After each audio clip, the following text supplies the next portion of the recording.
Hola, buenos días, buenas tardes, buenas noches. Vamos a hablar sobre la evolución de la diabetes mellitus.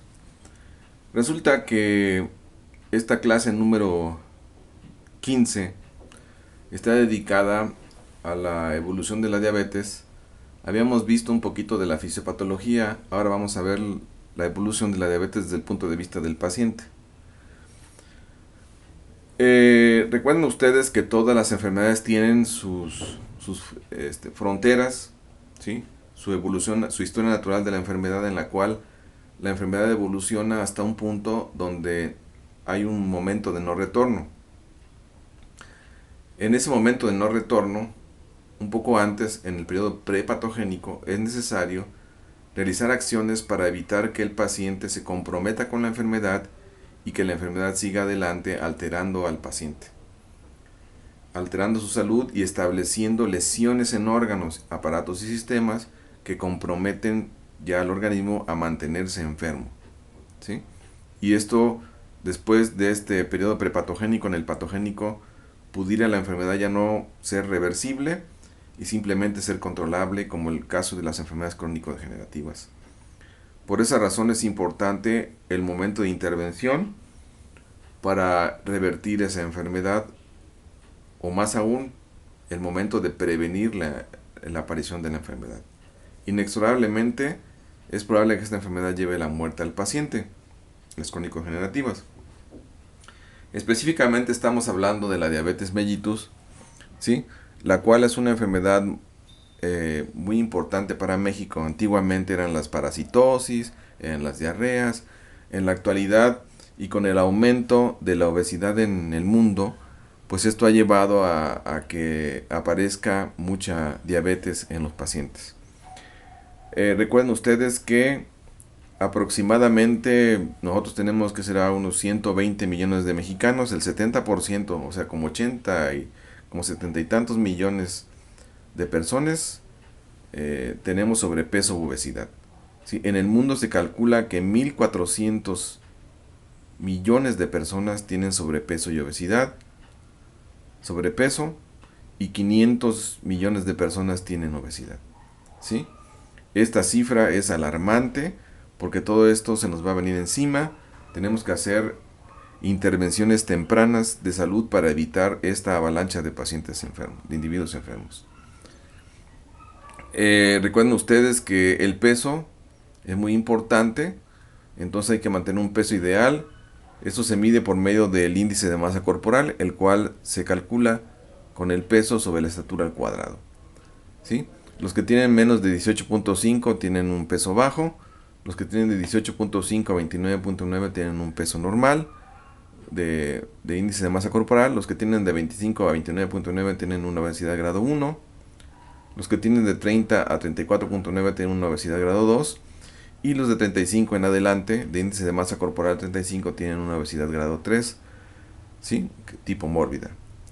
Quetelet fue la persona, el doctor Adolfo Quetelet, en 1835, fue el que definió estos índices de masa corporal que son útiles en la actualidad. Se empezaron a usar en 1972. Sin embargo, uno de los problemas que tenemos los mexicanos es nuestra estatura baja, los cuales, por esa razón, los índices de masa corporal rápido alcanzamos los grados de obesidad. Bueno, vamos a hablar sobre la evolución de la diabetes. Entonces, el individuo empieza a ganar de peso, ¿sí? En una fase 2 hay sobrepeso, no le pasa nada, no siente nada, sigue ganando peso, está rebasando entre el sobrepeso y la obesidad y empieza a tener problemas, como es el caso de, habíamos dicho, de una dislipidemia, un aumento de ácidos grasos en sangre. Ese aumento de ácidos grasos en sangre se puede acompañar también con resistencia a la insulina. Ayer hablábamos de la inflamación de la grasa y que esto causa resistencia a la insulina, la proteína que une retinoides, y hablábamos de otros fenómenos también, como son el aumento de la hipertensión, ¿sí? El aumento de la tensión arterial, el aumento de los triglicéridos en sangre, la el aumento de la glucosa, la resistencia a la insulina. Hay otro fenómeno que es la cantosis nigricans, que es un oscurecimiento de axilas, de ingles, del cuello. Esa cantosis es un signo casi patognomónico del problema de la síndrome metabólico. Hablábamos también de la obesidad tipo abdominal, ¿sí? El aumento de la hipercoagulabilidad de la sangre, la obesidad tipo intraabdominal de grasa que rodea órganos que están en el abdomen, dando un cuerpo de manzana. Entonces, todos estos, la hipercoagulabilidad, la hipertrigliceridemia, la hiperglicemia, la resistencia a la insulina, el aumento de la presión, la hipertensión arterial, la cantosis nigricans, el sobrepeso, la obesidad central, todo eso, ese fenotipo del paciente con obesidad, con aumento de la cintura, nos lleva a que el paciente pues empiece a establecer de su síndrome metabólico a la obesidad y a la diabetes. Ese compromiso hacia la diabetes lo lleva a que el paciente ya no puede meter glucosa a las células insulino dependientes, como es el caso del músculo, como es el caso de la grasa, y el paciente ahora lo que hace es sacar para obtener energía, porque el páncreas está sufriendo, ya no le puede mandar insulina, o la insulina que manda es insuficiente y hay resistencia. Entonces el paciente tiene hambre intracelular. Esa hambre, debido a la falta de glucosa dentro de las células, genera la salida de hormonas del estrés. Esas hormonas del estrés son el cortisol, la adrenalina, y la hormona del hambre, el glucagón, que impactan sobre el tejido adiposo. Ese impacto de estas hormonas genera que una vía de señalización que está en la membrana de los adipocitos estimula a una lipasa que se llama lipasa sensible a hormonas, ¿sí? Esta lipasa sensible a hormonas, LSH, lipasa sensible a hormonas, su actividad aumenta como respuesta a las hormonas del estrés, que son la adrenalina, la noradrenalina, el cortisol, y esto estimula la salida de grasa, pero ahora del adipocito hacia la sangre, ¿sí? Normalmente en su vida el paciente construyó mucha grasa. Ahora la grasa se va a salir del tejido adiposo, de esa reserva lipídica que hay en el adipocito, sale a la sangre. Esto aumenta los triglicéridos en sangre, aumenta los ácidos grasos unidos a la albúmina. Esta unión de ácidos grasos unidos a la albúmina, ¿sí? La albúmina ahora funciona como un acarreador, ¿sí?, de ácidos grasos. Estos ácidos grasos provienen de el tejido adiposo, ¿sí? Ese aumento de ácidos grasos en sangre también contribuye a la lipotoxicidad, hablábamos de eso, la glucosa, la glucotoxicidad, y también contribuye a la resistencia a la insulina. Ese aumento de ácidos grasos, ya quedamos que impacta sobre el páncreas, muerte de las células islotes pancreáticos en un 80%, impacta sobre el músculo graso, más resistencia a la insulina, impacta sobre el hígado, sí, hígado graso.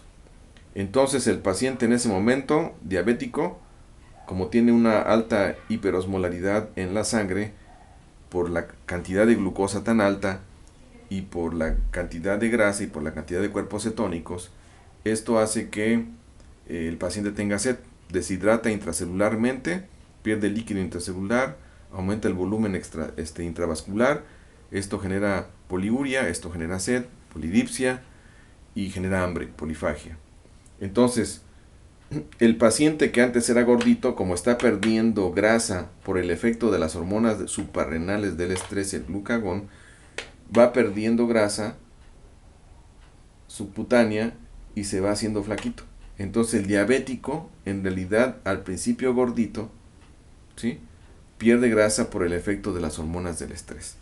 De tal forma que lo lleva a estos estadios tipo 5 y 6, en la cual el paciente quema su grasa por el efecto de las hormonas del estrés, genera cuerpos cetónicos, porque esta grasa ahora es metabolizada por músculo y por hígado.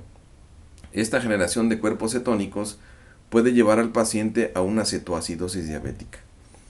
En la diabetes hay problemas de catarata diabética, problemas agudos como el coma hiperosmolar, problemas tipo catarata diabética por el hecho de que la glucosa se convierte en sorbitol por efecto de una aldosa reductasa que convierte esa glucosa en un alcohol llamado sorbitol por medio de la ruta de los polioles y genera catarata diabética. El ataque a los nervios, principalmente a los nervios largos, como es el caso del ciático. Esto se debe al ataque a las células que rodean la fibra muscular, que las células de Schwann, perdón, a la fibra nerviosa, que son las células de Schwann, que generan también aumento de sorbitol intracelular de las células de Schwann, y esto va dañando a las células.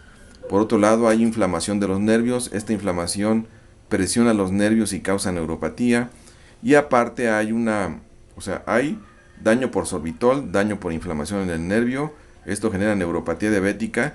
Y también hay otro fenómeno en el cual hay manifestación de antígenos por la glicación de proteínas en el nervio, y esto genera que las células desconozcan a los nervios, a las células nerviosas. Hay un ataque de células inflamatorias tipo macrófago, tipo linfocitos, contra las células nerviosas y van destruyendo la glía. Hay una desmielinización por estos fenómenos. Hay neuropatía diabética, pie diabético, catarata diabética, neuropatías, pérdida de peso, cetoacidosis, hiperglicemia, coma hiperglicémico, coma cetogénico por la cetoacidosis diabética, y ese paciente de estas complicaciones puede morir del pie diabético. También puede haber infecciones en los riñones. Por la falta de defensa se glican los receptores de los macrófagos y de las células del sistema inmunitario que nos defienden en contra de las bacterias, y esto nos lleva a infecciones más frecuentes renales, y esto hace que el paciente pueda caer en una cetoacidosis diabética, y esto puede llevar a la muerte al paciente. Entonces, la evolución del paciente en la diabetes se debe principalmente a destrucción de la grasa por sus hormonas del estrés, aumento de cuerpos cetónicos, glicación de proteínas, coma hiperosmolar, aumento de glucosa en sangre, glicación de proteínas, que es el pegado del azúcar patológico a las proteínas, que genera que esas proteínas ya no funcionen, y esto lleva finalmente a la muerte del paciente, ya sea daño renal, ¿sí?, nefropatía diabética, daño de los pies, ¿sí?, neuropatía diabética, daño del ojo, retinopatía diabética, catarata.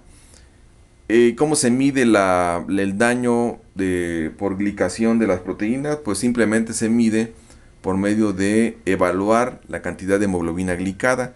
Si es más allá del 6, 7, 8%, eso es malo, y esto va en correlación con el daño de la retina y el daño de los riñones, ¿sí? Entonces es muy importante evaluar la cantidad de hemoglobina glicada. El diagnóstico se hace por medio de glucosa en ayunas, se le mide al paciente, se puede captar por medio de un dextrostix en el dedo, glucosa capilar, y después se hacen varias mediciones en sangre, y también se hace una prueba de tolerancia a la glucosa para evaluar ese paciente y captarlo. Entonces, evidentemente tiene mucho que ver la genética, los antecedentes heredofamiliares, la historia clínica, el estilo de vida, si hace ejercicio, si no hace ejercicio, si tiene un trabajo sedentario, si el paciente tiene hábitos de alimentación muy malos, ¿verdad?, comida chatarra, harinas refinadas, azúcares refinados, panes, golosinas, refrescos, etcétera. Entonces come pocas verduras, come más sopas instantáneas, todo eso. Llevan al paciente a estos problemas, no toma agua, en fin, esto lo puede llevar a la muerte, ¿no? Entonces ese paciente esa prevención debe ser hecha desde estos estadios, desde el sobrepeso y desde que el paciente está normal, para evitar todo este desarrollo de la enfermedad, toda esta evolución de la historia natural de la diabetes. Les agradezco mucho su atención. Espero que esta charla les sea de utilidad. En la próxima clase hablaremos de otras complicaciones y del tratamiento de la diabetes, de los fármacos que se utilizan para tratar al paciente diabético. Será una clase tipo farmacológica en la cual exploraremos los medicamentos que se usan en población, la Secretaría de Salud, que los utilizan los pacientes, y también hablaremos acerca de algunos remedios que utilizan los pacientes como el huereque. Les sugiero que por favor investiguen ustedes este tipo de medicamentos. Muchas gracias, que pasen una muy buena tarde y nos vemos en otra clase. Gracias.